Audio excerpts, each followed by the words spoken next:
Shalom. I want to start off by giving all praise, honor, and glory to Yahweh Bahashum, Yahweh Shai, Bahashum, Ruach Kodash. I want to give the honors to our apostles and elders of Great Millstone who rule well. Grace and peace to you elect around the four winds, believing and pushing this truth in all sincerity. May the blessing of election be upon your houses. This is your fellow servant, Rokhaya from the GMS Orlando camp, coming at you with another impromptu lesson. And I wanted to entitle this lesson, The Youth Are Instrumental Part of a Prospering Kingdom. All right. And the inspiration for this lesson comes from an account or encounter that I had at the plantation. I was telling brothers about this past Saturday. And as I was at the plantation, earlier this week, to make a long story short, I was in a Jake neighborhood doing what I had to do. And after the job was done, me and a bunch of my coworkers were standing around the truck, getting ready to head to our next job. And the people of that neighborhood, came and were talking to us. It was about 7 or 8, young Jakes, YNs as they call them in today's day and language. But I was about 7 or 8, younger Jakes from 21 to 24 years old. And they had one 12-year-old with them. And as they were conversating with my coworkers, the conversation ended up taking a turn to where they mentioned how in that part of Indiana that I was in, which was Gary, Indiana, they were saying how it's really like GTA. You can do whatever you want to do, and the cops won't show up for another 10 minutes. It's like a GTA server in a sense. And as they were saying that, one of them mentioned how, he said, as a matter of fact, how we do our stuff, man, we just get a gun to the 12-year-old and give him a perk, and he'll do anything. They said a lot of the times we just give a gun to the youngest man, give him a perk, and he'll do anything you ask him. Which is a showcase of how destroyed the youth are here in Babylon the Great. The youth here in this society are oftentimes taken advantage of. They're oftentimes misused to the point to where they become unprofitable, not only to themselves, but to everyone around them, to everything around them. They become unprofitable. And now we see how when you take that kind of culture, when you take that kind of misuse and misrepresentation, and you multiply it from one generation to the next, this is the type of culture, that you get. You get a culture full of complete degenerates. You get a society full of complete degenerates, to where the youth after them are being mistreated and misused, and they're just forwarding that same process, to the point to where everybody has become unprofitable. The whole nation, in a sense, has become unprofitable outside of the remnant. And I just wanted to bring this lesson because, through the Spirit, the Lord set our nation up, in a way that the youth were honored, in a sense to where they were brought up in a way that was conducive to forward a kingdom. The youth weren't mismanaged and misused like they are here in today's society. Today's society completely mismanages and misuses the youth, but the Lord set it up, to where our nation, our kingdom, would honor the youth through training and teaching them up in the proper way, in the standard of the Lord. And I looked on ChatGPT, and Shalom Kwam, Yahweh Bashim Yahweh Shai, Barakatah, Shalom, bro. I looked on ChatGPT. I don't know if you can see it, but I typed in how important is the youth to a kingdom or empire, and it says the youth are one of the most important assets of any kingdom or empire because they determine whether it grows stronger or declines. All right, and the youth, play a huge part in the prosperity of a kingdom, and that's why the Lord told us here in Proverbs 22:6. He says, train up a child in the way that he should go, and when he is old, he will not depart from it. You know, we see a huge example of the necessity of training up a child in the way that he should go. When you read the book of Judges, you know, you read the book of Kings, and you read about the different accounts of the kings of Israel, and how oftentimes it said that they were more wicked than their fathers before. You know, they were more wicked than the king before them. And that wickedness just kept growing and growing and growing because they weren't being trained up in the way that they should go. You know, they weren't being trained up in the standard because the king before them was just as wicked. And we see how that led to the complete consumption of our nation over time. We see how we see how that led to the complete consumption of the nation of Israel because they weren't trained up in the way that they should go. And we're starting to see the same thing in this society, man. It says, again, train up a child in the way that he should go, and when he is old, he will not depart from it.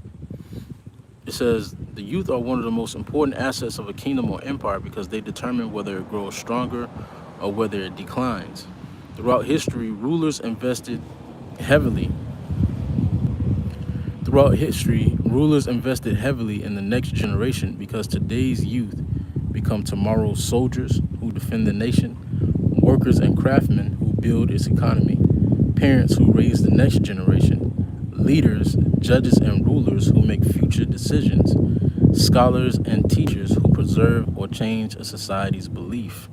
All right, and through the Spirit, you know, all these things are taking place spiritually within the remnant.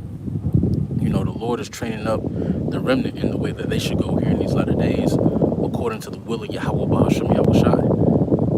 You know, essentially, we have returned in our youth. Let's get this. In John, the 3rd chapter. All right. Essentially, the Lord has caused us to return or to enter back into our youth through the Spirit. This is John chapter 3. In verse 5, it says, and Yahushua answered, it's like it.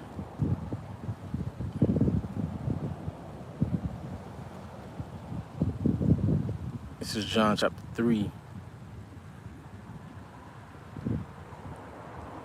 And give me a second. In verse 3, it says, Yahushua answered and said unto him, verily, verily, I say unto thee, except a man be born again, he cannot see the kingdom of the Heavenly Father. And how is a man born again? All right, it's all through the Spirit. Okay, it's like it says in Romans the 12th chapter. All right, we've been transformed by the renewing of our mind. Okay, we return back into a childlike state in spirit so that we're able to learn and grow in the proper way. Because the way that we were taught in this world was completely contrary to everything that the Lord wanted, completely contrary to every standard that the Lord set. You know, in Babylon, we've learned how to tear ourselves down instead of grow. Growing up in Babylon is like growing up in an abusive household. We didn't have parents that truly loved us. You know, we didn't have guides that led us in the proper way. You know, we were all led into the way of destruction. But now through the Spirit and power of Yahweh Bashem Yahushai, you know, we've been given a new lease at life. We've been given a new lease at life. And that started with the transformation of our minds and our spirits, you know, back into something that the Lord can use. You know, we had to revert back into this childlike spirit, you know, and mindset in order to absorb everything that the Lord had for us. You know, so that pride wouldn't be in the way of our learning and our growth. So the Lord caused us to return spiritually as babes. All right, and as those babes, we were weaned on the milk of the word. All right. And eventually we graduated into the point to where we were able to handle meat, which is the more weightier matters of the scriptures. All right. But that was a process that each and every one of us had to partake in, you know, in this truth. You know, we all had to partake in that aspect of the truth, you know, returning as newborn babes to receive the word in this ministry properly, you know, without pride. But it says in ChatGPT, It says the youth are one of the most important assets of a kingdom or empire because they determine whether it grows stronger or declines. Throughout history, rulers invested heavily in the next generation because today's youth become tomorrow's. And the Lord has invested heavily upon the elect. Let's get that in Galatians chapter 6.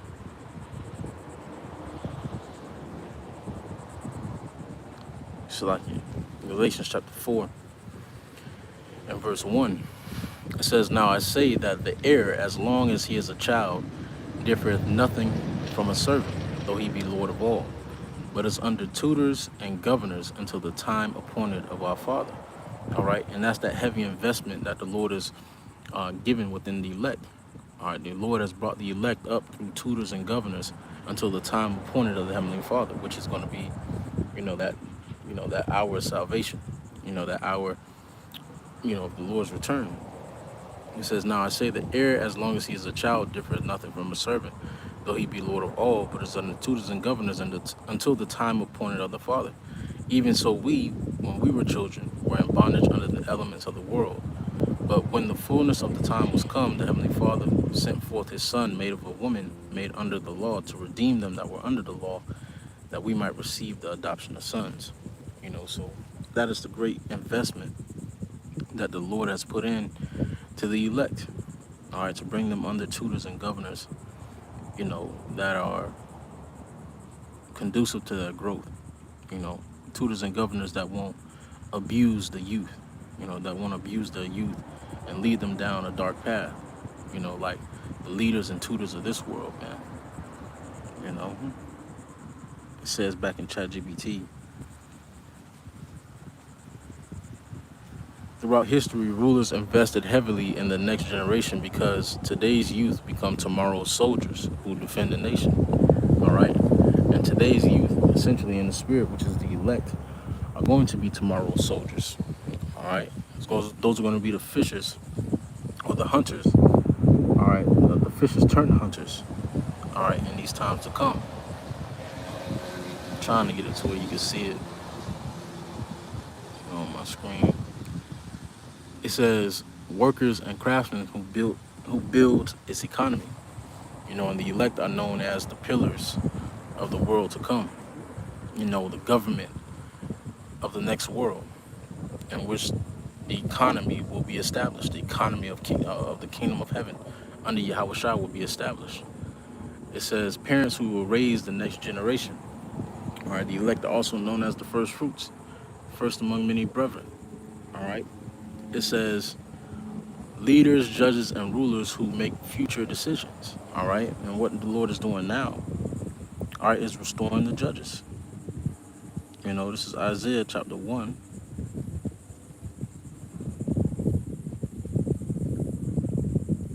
And verse 26. It says, And I will restore thy judges as at the first, and thy counselors as at the beginning. Afterward thou shalt be called the city of righteousness, the faithful city. And what the Lord is doing now is restoring the judges as at the first. Okay? Starting with the youthful remnant, The Lord is training us up in a way to exercise proper judgment, to exercise proper rulership.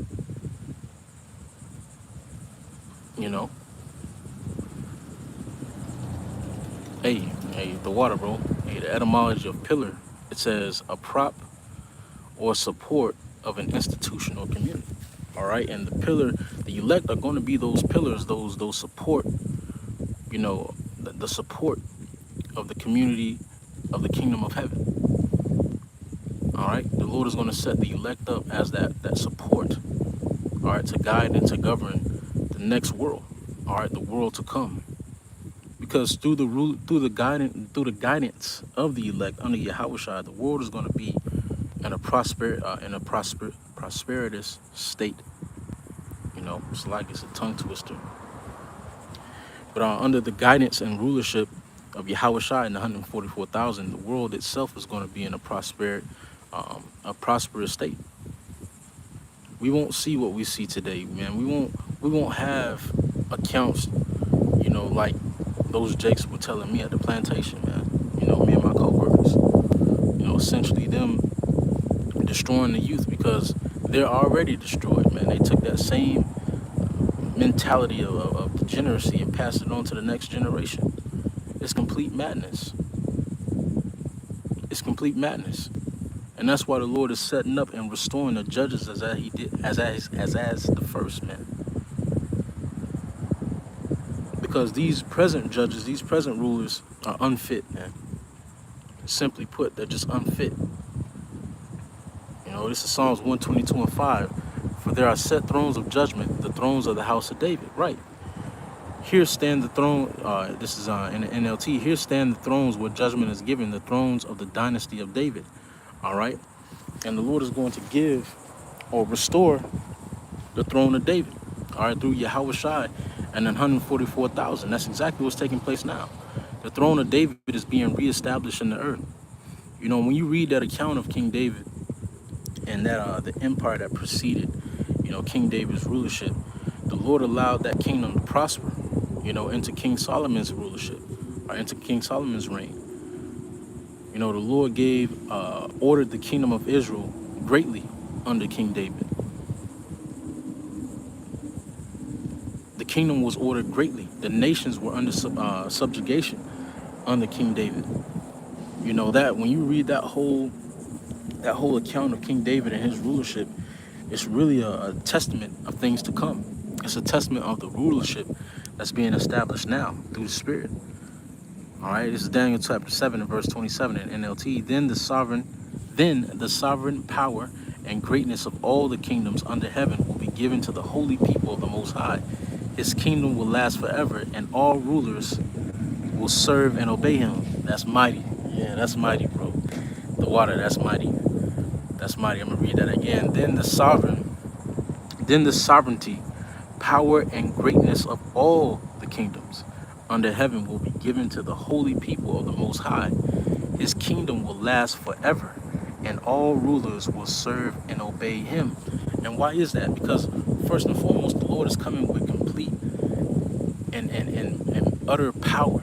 The Lord is coming in his complete, utter glory to subjugate the nations. And after the nations are subjugated, the Lord is going to rule in wisdom, equity, and justice and judgment. Like it says in Jeremiah 23, the Lord is going to rule with justice and judgment over the earth. And all of the nations are going to love serving Yahweh Shai and the nation of Israel. Because under that government is going to come prosperity. Their youth are going to be treated properly. The youth are going to be honored rather than mismanaged and disrespected. The youth are going to be trained up and taught in a way that's conducive to life. These nations are going to love the service of Yahweh Ba'ashem Yahweh Shai, the service of the nation of Israel. They're going to love it. These people are going to love it, man. Because right now, this is not it. This is not it. Going back to ChatGPT, it says, if an empire develops its youth with discipline, education, and purpose, it is more likely to remain stable for generations. And that's what the Lord is instilling within the remnant. Okay, discipline, education, and purpose. These are all things that have been restored back unto us. It says, if its youth become disengaged, divided, or lose confidence in the society's institutions, the empire can weaken from within. The empire can weaken from within, even if it remains militarily powerful. Hey, when I read that, man, I was like, damn, that's exactly what's going on in America, man. That's exactly what's taking place in Babylon. I'm going to read it again.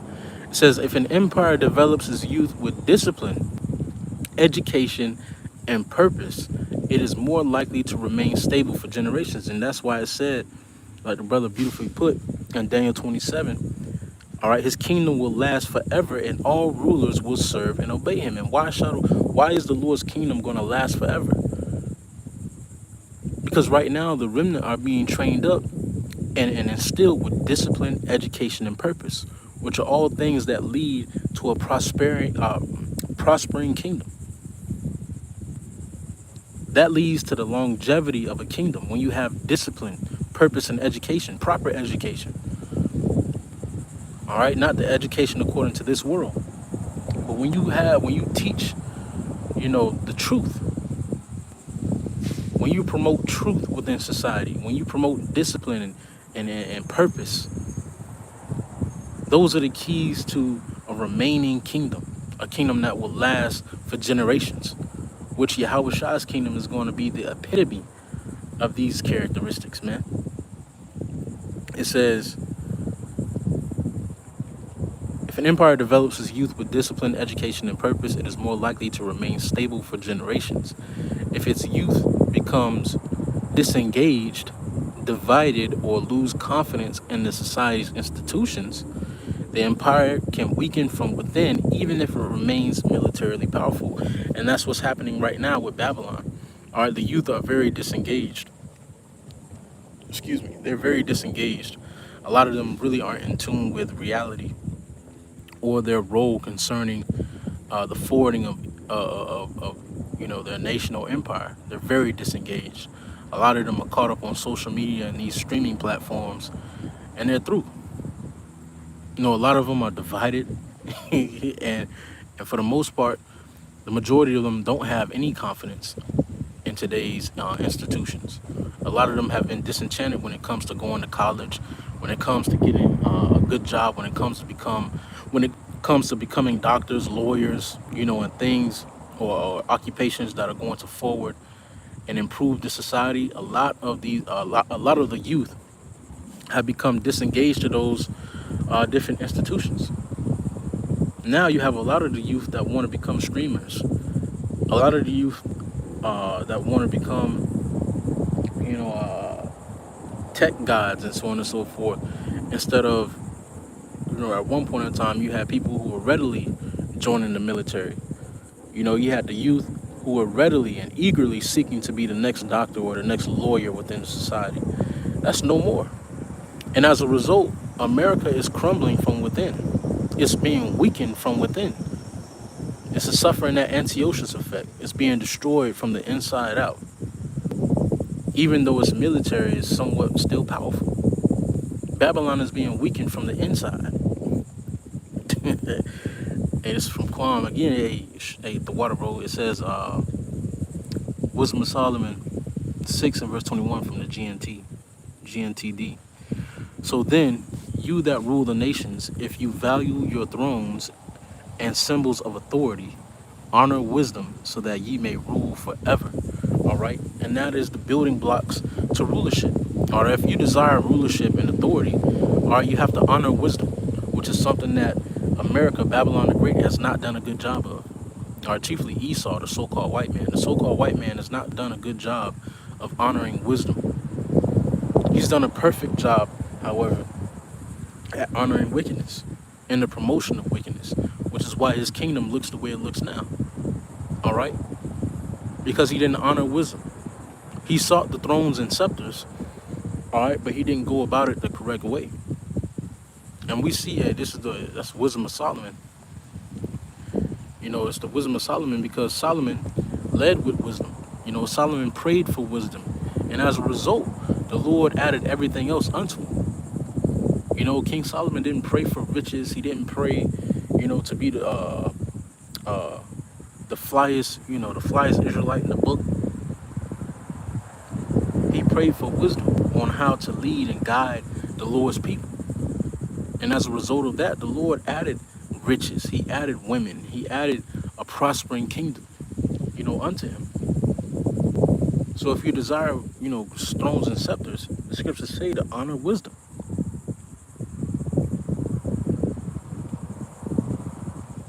And wisdom is being honored right now by we are the remnant. But I scrolled a little bit down, right? And it says, many historical civilizations recognize this. For example, Spartan society trained boys from an early age to become disciplined warriors. The Roman Empire emphasized civic duty, military service, and educating future administrators. The Han Dynasty invested in education and civil service to prepare future officials, which the Han Dynasty goes into one of the dynasties of the Moabites.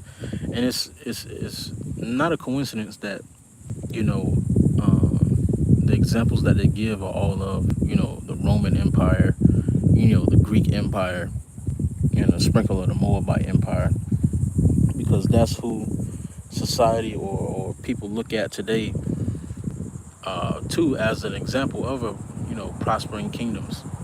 But they fail to realize that these kingdoms failed miserably. They didn't have it even in their time. Even though they were the power of their time, they didn't have what it took to withstand. They didn't have what it took to remain that prospering kingdom.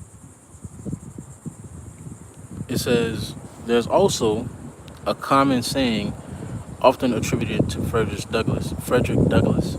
It is easier to build strong children than to repair broken men. Hey, which is powerful, man. It says it's easier to build strong children than to repair broken men. But the Lord showed his power in repairing us because we were broken. I say it quite often, but it's true. Growing up in Babylon has been a very traumatic experience. And we see remnants of that, as, we're allowed to deal amongst the body, as we dwell amongst each other, as we sharpen each other, and, we forsake not the fellowship amongst one another. We're subject to the different traumas, that each and every brother has, been brought up in here in Babylon the Great. And the beautiful thing is that although every brother has experienced some form of trauma here in Babylon, the Lord is the physician, and the Lord has made brothers physicians in a sense, spiritually, and physically, where brothers who have knowledge of the herbs, and so on and so forth. But spiritually, the Lord has made brothers into physicians who are able to bear each other's burdens, and to carry each other's burdens, and to help in different aspects so that trauma doesn't overtake us. That's the beauty of this gospel. That's the gospel. That's the good news. That's a part of the good news. That we, as broken men, as broken vessels here in Babylon, have received a physician.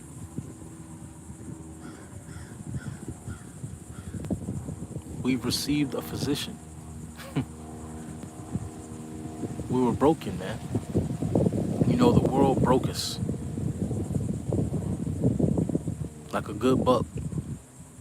But the Lord came and repaired us, man. Restored us back to new. Even better than our first estate, man. And Lord willing, we endure, the Lord is going to continue to repair until we get those new bodies. But that's a part of the gospel, man. These broken men, and that's why it says in Wisdom of Solomon, the 5th chapter, that they were amazed at the strangeness of our salvation, because the last thing that this world is looking for is a bunch of Negroes, Latinos, and Native American Indians being saved, being translated and given new bodies. Because to this world, we're broken beyond repair, especially the youth. Especially the youth. When you look at the youth of the Israelite community, it's broken beyond repair. The niggas literally told me and my coworkers, yeah, what we do, we give a 12-year-old a gun, give him a perk, and he'll do anything you ask. The youth is beyond repair. And the world, we're subject, we're a spectacle to the world. The world sees our folly, man. The world sees how broken we are as a society, as a nation. And the marvel to this world is the fact that you have a bunch of Negroes, Latinos, and Native American Indians raising up under the banner of Yahweh Bahashum Yahweh Shai, man. That was something that the world never thought they'd ever see. they never thought they'd ever see. Hey, Con, bro. Hey, Quan. I don't know if you heard it at the beginning, bro. But I was at the plantation last week. And the inspiration for this lesson. I was at the plantation this week, last week, and after we was finished doing our job, we were getting ready to head to the next job, and the people of that community came out, and they were talking to me and my coworkers, and they slipped up, and they were talking about how Gary, Indiana, is a GTA, is like GTA. You could do anything you want, and the cops won't show up within the next 10 minutes. And then he said, because it was a 12-year-old in the group, and they had sent them off to do something. And he said, yeah, matter of fact, what we do is, man, we just get a young boy a gun. We get the 12-year-old a gun, give him a perk, and he'll do anything you ask. He'll do anything you tell him. And it's right. We are walking miracles. Brothers are walking miracles, man. Every time you see a brother, that is a miracle in the flesh. That's powerful, man. Every time you see a brother, that's a miracle in the flesh. Because with the odds that are against us are so high that this world is not looking for it. This world didn't. The last thing that this world was looking forward to was this ministry, man. That's the last thing this world was looking for. This ministry, man, and brothers popping up under the name and banner of Yahweh Bahasham Yahushai. That's why I said, hey, Isaiah 58, right? It's like Isaiah 60, right? It says, arise and shine, for thy light is come, and the glory of the Lord is risen upon thee. All right, it says, arise and shine, because the light is come. The light has come for us now, man. In the valley of the shadow of death, the light has come. We're no longer in darkness, man. The light has come, and it's risen upon us. The water Yahweh Bahasham Yahushai, and Lord willing, that light continue to remain upon us, man. It says, for behold, the darkness shall cover the earth, and gross darkness the people. But the Lord shall arise upon thee, and his glory shall be seen upon thee. All right, and the glory of the Lord is able to be seen upon brethren. Each and every time brothers are on the highways and byways, every epistle that a brother does, every time brothers are fellowshipping, all right, the light of the Lord is able to be seen, man. The light of the Lord is able to be seen. It is Isaiah 44, verse 3 in the NLT. For I will pour out water to quench your thirst and to irrigate your parched fields, and I will pour out my spirit on your descendants and my blessing on your children. And that's the promise that the Lord made to future generation. That's a prophecy, man. All right, and we are the fulfillment of that prophecy. Lord willing, what He elect. All right, brothers are a fulfillment of that prophecy of the Lord pouring out upon this latter generation, quenching the thirst of this latter generation. Pouring the Spirit has now been poured upon our the descendants, in which we stand in a lot of. And this is a treasure, right? Let's get it in 2 Corinthians chapter 4 and verse 6. It says, for God, who commanded the light to shine out of darkness, has shined in our hearts to give the light of the knowledge of the glory of the Heavenly Father in the face of Hamashiach Yahushai. But we have this treasure in earthen vessels, that the excellency of the power may be of the Heavenly Father and not of us. And at the end of the day, our lives are a very representation of how much we need the Lord. How much we're at the Lord's mercy. Our lives are a representation of that. And if your life isn't teaching you, that you need Yahushua, then something's wrong. You need to reevaluate something. Because every single day should be another reminder that we need divine intervention. We need Yahushua. And that the power that's within us now is a product of divine intervention. It's a product of Yahweh Bahasham Yahushua shining his light of mercy upon us, man. It says, we are troubled on every side, yet not distressed. We are perplexed, but not in despair. And this is what the treasure helps us withstand. All right, it says again, we are troubled on every side. On every side, the Israelite man is troubled. On every side. It's a burden being, a man, let alone an Israelite man who also has the burden of truth. This is a very heavy weight, that the Lord has given us. And the reason why it's been given is because, Lord willing, we were tailor made to handle it. But this is a very heavy burden, man. We're troubled on every single side.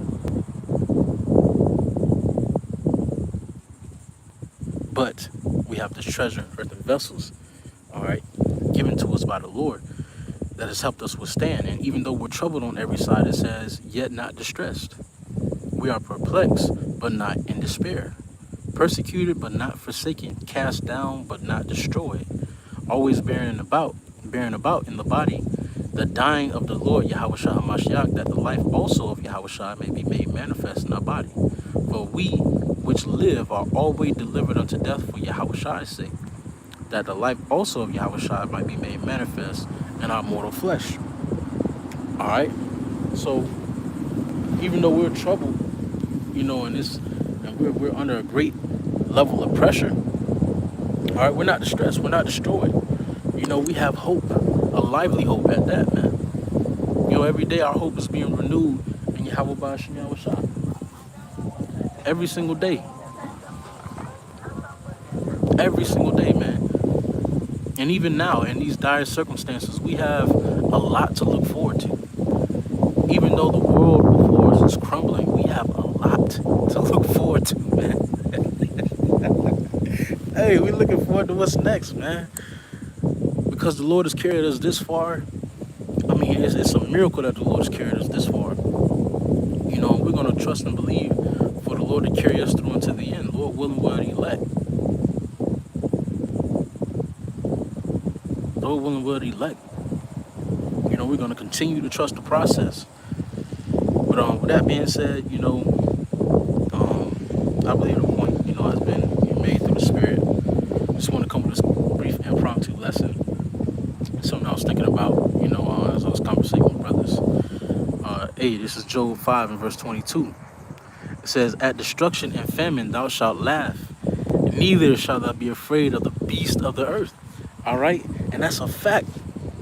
That's a fact. Okay? The Lord is preparing us to laugh in the face of famine.